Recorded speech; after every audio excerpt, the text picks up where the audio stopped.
Oy, Pilipinas, magandang araw po sa inyo. Luzon, Visayas at Mindanao sa mga ka-coffee natin. Nasaan man po kayong panig ng daigdig. Magandang araw po sa inyo. Oy, ang bilis ng taon ha. Ang bilis matapos ng 2024 at papasok na naman po itong 2025. Ang daming nangyari, ka-coffee. Mga political events nangyari ngayong taon. Sige, mag-recap tayo. Recap, ka-coffee. Sino yung 10? Oy, sino to? 10 individual na naging headline na pag-usapan ng todo. Marami namang napag-usapan na individual, ka-coffee. Pero may mga 10 na nangibabaw po base po sa listahan ng ABS-CBN. Ito, may headline ito, ka-coffee. Nasa balita po ng ABS-CBN, yung 10 individual or 10 people who made Philippine headlines in 2024. Nako, may idea na ba kayo? Sino yung 10 tao na yan? Na nag-trending, ibig sabihin, nag-headline, pinag-usapan ng todo, lalo na sa politics. Nako, marami tayo, political tayo eh. 'Di ba? Mga political issues ang ating tinatalakay. Ako, sa tingin ko, marami diyan, pasok diyan. Mga political issues 'yan, mga political persons 'yan, mga politiko. O sige, isa-isahin natin, ka-coffee. Sino yung 10 na yan na pumasok sa headlines? So kung may hula kayo diyan o kung sino sa tingin niyo yung pinakatumatak talaga sa inyo ngayong 2024, i-comment nyo dyan, ka-coffee. Kung sino yung pinaka nag-trending. Ako si Sara Duterte. Sara Duterte ako.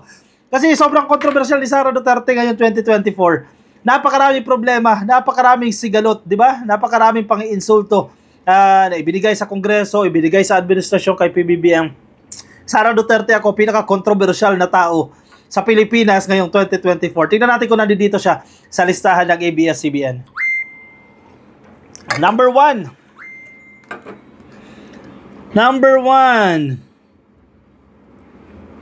May mga political scandals ang kanilang term. Alice Guo. Ayan, si Alice Guo. Siya ang number 1. Ito, controversial din ito. Kapag sinabi mong Alice Guo, sino ba tumulong dyan? O sino ba yung connected dyan na sikat na politiko din? Si Harry Roque, hanggang ngayon ay nagtatago. Alice Guo, aka Guo Waping, a dismissed mayor of Bambantown, Tarlac, gripped the nation's attention from early this year during closely watched congressional hearings that tied her to illegal activities related to an offshore gambling hub dyan po sa kanyang municipality. Alam nyo na yung issue ni Alice Guo, di ba? Mayor, pinahintulutan, inalaw yung illegal na pogo, yung operasyon dyan sa kanyang, nasa likod lang ng City Hall. Ito yung kanyang City Hall o municipal hall niya. Kaya sa likod, dyan, yung operasyon ng ipinagbabawal na pogo at konektado sa kung sino-sino pang matataas na opisyal, lumabas pala, inimbestigahan din ng Senado yan, paano lumabas ng bansa yan, maraming mga story, etc. at na-connect na link kay Harry Roque. Yung grupo nila, yan sila Cassandra Ong. Number 2, the stunning unraveling of the powerhouse tandem of Vice President Sara Duterte. Ayun, pasok si Sara Duterte dito. Siyempre, pag sinabi Sara Duterte, pasok din po dito si President Ferdinand Marcos Jr., which some said was comparable to a political thriller, also dominated headlines this year. Oy, napakaraming headlines, ka-coffee, ng dalawa. Paano ba naman? Si PBBM tahimik, si Sara Duterte maingay. Yung mga supporters ni Sara Duterte maingay. Kung ano-anong bintang ang pinaggagawa sa administrasyon, kung ano-anong mura, yun ang masaklap dyan eh. Magagaling magmura itong mga DDS, itong mga supporters si Sara Duterte. Magagaling PI mo, bangag, etc. Mga bastos ba? Yan, nilait-lait nila presidente, nilait-lait si First Lady, ang Kongreso at mga institusyon ng gobyerno. Yan ang ginawa ng mga DDS para suportahan lang si Sara Duterte with the hope na magre-resign si PBBM at makakaupo na siya bilang presidente. Yan yung kanilang ultimate goal eh. Mapatalsik si PBBM para si Sara Duterte ang umupo. Pero hindi sila nagsucceed dyan. 3 years na, hindi sila magsasucceed. May 3 years pa ang ating presidente. Sabi nila, by 2025, si Sara Duterte na raw ang presidente. Good luck. Good luck, malaking good luck. Through impeachment? I doubt it. Hindi matatanggal si PBBM through impeachment. Kung magkasakit, yun siguro, may chance pa kayo doon, di ba? Pero through impeachment, hindi nyo matatanggal ang presidente.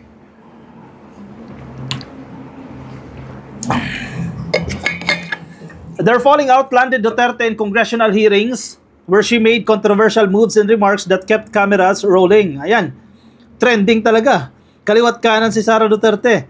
It culminated when she lashed out at Marcos during a pre-dawn online press conference where she threatened to have him assassinated if she were machugi ka coffee. Ayan na, yung pagbabantaan niya, etc. Pinatawag sa NBI, hindi naman sumipot sa investigasyon ng NBI. Ayan, number 2 yan. Number 3, 1, Alice Guo. Number 2, Sara Duterte. Number 3, ang tatay niya na controversial din, si Digong Rodrigo Duterte. He also attracted public attention this year when he, for the first time, attended a Senate hearing in October into his anti-narcotics drive that left thousands of alleged drug personalities dead according to the government's records. So, umamin siya. Sabi niya siya yung accountable. Pero magulo. Magulo yung kanyang pag-amin. Yun yan. Unclear admission. Yan sinasabi dito sa balita na ito. And yung nalalapit po na pag-aresto ng International Criminal Court, yan, yung mga pag-uusap na yan ka-coffee, yung mga sinasabi nila Trillanes, for the longest time, pinag-uusapan din yan na maa-aresto na itong si Digong ng ICC, pero until na wala pa rin po yan. No? Iyan din po sa mga napag-usapan sa kanya. And yung mga kaso po na hinahanda na, nasa DOJ na, base po sa mga rekomendasyon ng Quadcom, yan, mga pinapakasuhan, yan. Ilan din po yan sa nagbigay ng highlights kay Digong. Okay, move on. Number 4. Sino number 4? Apollo Kibuloy. Oy, naku po si Kibuloy ng Kingdom of Jesus Christ, ang founder po nito. Isa pong powerful religious leader and political figure close to the Dutertes, captured headlines as well. Siyempre, appointed son of God ito ka-coffee, pero wanted sa US. Diba? Dito din sa Pilipinas, naging mahaba-haba po yung naging pag-aresto sa kanya, dyan sa kanyang compound dyan po sa Davao, ni General Torre. Pero hindi sila umubra kay Torre. Maraming mabibigat na kakampi si Kibuloy at pinipilit na lumayas na dyan sa Kingdom of Jesus Christ ang grupo nila General Torre ng PNP. Sino-sino yung mga yan? Sila Bato, sila Robin Padilla. Yan, pinapaalis na nila ng pilit kasi wala naman daw talaga dyan. Eh kung nakinig sa kanila si General Torre, hindi mahuhuli yan. Si Kibuloy, buti na lang hindi nakinig. Ayan, na-aresto si Kibuloy. Yan, pasok siya dyan ka-coffee. Next, number 5. Senator Risa Ontiveros. Oy, in fairness pero positive itong kay Risa Ontiveros ng Akbayan Party and the Senate minority stood out during the hearings involving the high-profile personalities. Agree. Ang dapat bigyan din ng credit dyan si Risa Ontiveros. Oh. Kay Alice Guo, kay Kibuloy, siya nag-initiate ng mga investigasyon na yan. Sa kanya nag-ugat yan, di ba? Hindi makukulong si Kibuloy kung hindi dahil din dyan sa hearing na yan. Yes, may mga usap-usapan na yan. Nasasampahan ng kaso, etc., etc. Pero hindi. Ang nagpainit ng issue na yan, si Risa Ontiveros. In fairness kay Risa Ontiveros. At kay Alice Guo, na-discover yan. Hanggang sa naging desisyon na ng ating presidente na totally i-block na lahat ng POGO dito sa Pilipinas by December 2024. Di ba? Yun yung magandang impact. Nung nagsona ang presidente, State of the Nation address niya, nakamonitor din tayo, di ba? Nung in-announce siya ng presidente na hindi niya napapahintulutan yung pogo na yan, nagsigawan ang lahat. Dilaw, ano man affiliation mo dyan, di ba? Dilaw ka man, loyalista ka man, o kung ano mang followers ka. Nagkaisa, buong nasyon. Mga leaders na nandiyan sa zona, nagtayuan sila lahat at pinuri nila naging desisyon ng presidente na iban lahat ng pogo. Kasi nung panahon ni Digong, namayagpag yung pogo na yan. Sobrang dami ng pogo. Sa China nga tinatakwil yung pogo, bawal yan Kaya dito sila sa Pilipinas, inalaw kasi. Sino ba nag-allow dyan?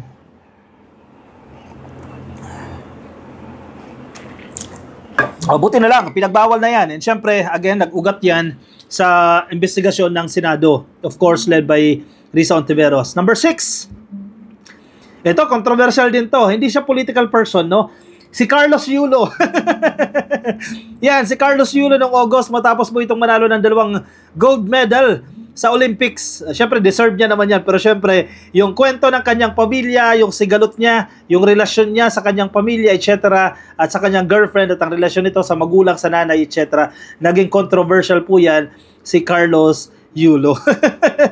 Pasok siya dito, Number 7 and 8, yan, pinagsama na. Si Donald Trump, nako, controversial ito si Donald Trump. At si Kamala Harris, yan, pinag-usapan din po yan. The US presidential elections also captivated Filipinos as Republican Donald Trump reclaimed the White House, defeating Democratic candidate Kamala Harris amid intense debates on issues like immigration, the US economy, and the democracy itself. Diba? No match naman si Kamala dyan. Ewan ko, may mga fan ni Kamala dyan, ka-coffee. Hindi tayo masyadong invested sa US politics, no? Pero the way we see it, we saw it, lamang na lamang talaga si Donald Trump doon kay Kamala, no? Number 9. Oy, sino 9? Last 2 ka-coffee. Last 2 sa ating countdown, no? Laila De Lima. O yan. Laila De Lima's vindication after nearly 7 years of incarceration on charges that she has maintained since 2017 as politically motivated and meant to as retribution for her investigation into alleged EJK in the Duterte Tokhang. Syempre, matapos ang ilang taon ng pagkakabilanggo, finally, nabasura na po itong mga isinampang kaso kay Laila De Lima at nauwi po sa kanyang paglaya. At pinatutunayan lang nito yung kanyang claims na siya pinag-initan lang ni Digong at pinakulong siya dyan. So, yan po, hindi titigil yan, maghihiganti yan si Laila De Lima. Yan, cleared na po siya sa kanyang mga kaso. Number 10, last na ito ka-coffee. Make a guess. Make a guess ka-coffee. Sino? Hula kayo. Sino ang pasok sa top 10? Sige, habang hihigop lang ako ng mainit na kape. Sige na, baka may naisip na kayo dyan. Comment. Sino ang pang 10 sa tingin ninyo na pumasok sa headline? Walang iba kung hindi si Mary Jane Veloso. Syempre, ang mensahe na gustong iparating ni Mary Jane Veloso ay napakaganda. For the longest time, nabilanggo siya sa Indonesia at muntikan pa nga itong mabitay ng ilang beses, no? Nag-effort naman ang administrasyon ni Pinoy para ma-hold, hindi siya mabitay. Ang administrasyon ni Digong, nag-effort din naman kahit pa paano, no? They tried to convince the Indonesian government na pauwiin na po itong si Mary Jane Veloso at dito na po magdusa dahil alam naman natin na biktima siya, di ba? Pero hindi siya pinakinggan ng Indonesian government. Hindi sila pinakinggan na pauwiin si Mary Jane Veloso. Tanging si PBBM lang ang nakapagpauwi kay Mary Jane Veloso. Sa efforts po ng administrasyon na ito, of course, ng DFA at ng ilan pa pong mga ahensya ng gobyerno at ng pribadong sektor at organisasyon, napauwi po ng bansa si Mary Jane Veloso. Nagdiwang ang buong Pilipinas dahil po sa matagumpay na pagpapauwi kay Mary Jane Veloso at dito na lang po niya isa-serve yung kanyang sentensya. And nananawagan din po yung ilang grupo na bigyan ito ng clemency, ng pardon ng ating presidente, which I think will happen, ka-coffee, within 3 year term remaining, no, ng ating presidente, mabibigyan po yan ng clemency, itong si Mary Jane Veloso. Huwag muna tayo masyadong excited, di ba? Titinan pa po yung mga legal aspects, mga dapat pang ikonsidera bago igawan po yan kay Mary Jane Veloso. Pero sa bait naman, sa cooperation naman ay pinapakita ni Mary Jane Veloso from the very beginning, sa Indonesian custody pa lang yan, hanggang dito sa Pilipinas, maayos-ayos naman po yan. And I think mabibigay po sa kanya, magagrant po yung clemency na yan, ka-coffee, na hinihiling po ng mga supporters, ng pamilya ni Mary Jane Veloso at siya mismo. Pero maganda po yung naging mensahe ng pagpapakauwi. Biruin mo, di ba? Nagtatapos ang ating taon sa very positive news, yung pag-uwi ni Mary Jane Veloso. Dito sa balitang ito, itong 10 na yan, ka-coffee, yung mga 10 pumasok sa headline, yung pang 10 very positive. Yung mensahe na gusto niyang iparating, kwento ni Mary Jane. Diba? Ang gandang gawa ng documentary ito. Ang kwento ni Mary Jane at paano siya napauwi ni PBBM. Ano yung convincing power? Ano yung ginawa ng presidente para mahikayat ang Indonesian government na pauwiin niya dito sa Pilipinas? Kasi for the longest time, hindi talaga pumapayag ang Indonesian government, pero si PBBM na nakiusap, pumayag, di ba? Anong dahilan? Bakit siya pinauwi? Kung kaya pag-usapan yan, positive yan, ka-coffee, para sa bansa natin. Sige. Yan po yung mga 10 individual personalities na nag-headline sa 2024 base po sa tala ng ABS-CBN. Ano sa tingin ninyo, ka-coffee? Sige, comment po. Baka may mga sa tingin ninyo, may mga hindi po nasama sa listahan na yan, ilagay nyo po ang inyong opinion dyan sa comment section. Malay mo, di ba? May mga na-missed out lang sa listahan na ito, and let's create another content para sa mga taong yan na hindi po napasama sa talaan na yan. Yung mga nasa Facebook po, pasuyo na lang, ka-coffee. Baka di pa po kayo naka-like and follow sa Facebook, pasuyo na lang, ka-coffee. Like and follow yung mga nasa YouTube. Click lang po na subscribe at hit nyo na rin po yung notification icon para kayo din po updated sa ating mga bagong content. Alright, Merry Christmas po sa lahat ng ka-coffee natin na nakikinig po sa atin. Ingat po kayo, ka-coffee. Nasaan man po kayong panig ng daigdig. Paalam po. Bye-bye.